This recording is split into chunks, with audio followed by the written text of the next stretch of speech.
In this lesson, we will learn about the Bootstrap 5 classes for styling range inputs and input groups. In the last lesson, we looked at form input, select elements, checkboxes, and radio buttons.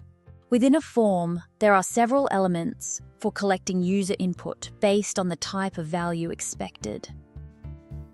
The range input is a slider control that allows users to select a value within a defined numeric range. The form range is the core class. It removed the default browser styling. It ensures consistent slider track, styled thumb handle, smooth appearance across browsers, full width by default, and it is responsive. It has several properties with default values. When these properties are not specified, the default to values as follows. Min is the minimum value. This defaults to 0. Max is the maximum value. This defaults to 100. Step is the increment interval. This defaults to 1. Value defaults to midpoint. On the screen are a code snippet and a screenshot of the web page that uses a range input to collect student ratings.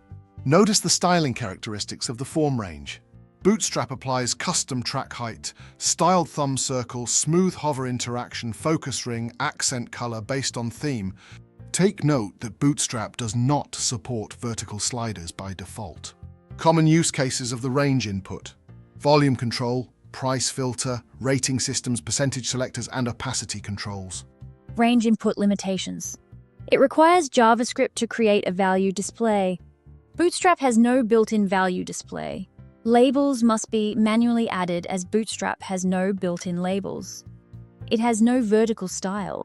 Custom CSS is needed to achieve this. Now that you understand range input, let's look at input group. The input group class is a wrapper container that enhances a form input by allowing you to attach an icon, text, or a button before or after the input field as supporting or contextual content. To properly style this attached text or icon, use the input group text class. The core characteristics of the input group class are: it uses flexbox. It aligns elements horizontally. It automatically adjusts widths. It removes the border radius between grouped elements. It ensures seamless visual connection. The input group text class styles static text or icon inside group. It has a light gray background. It applies padding and border. It has same height as input. It aligns the content center and is used for icons and checkboxes. On the screen is a code snippet for a form that collects first name, middle name, and last name. Notice how the input fields are grouped by wrapping them in a container and applying the input group class. The input group text class is applied to the span tag to style the title. To achieve larger height, padding, text, use input group LG. To achieve smaller height and compact form design, use input group SM. I hope you enjoyed this lesson.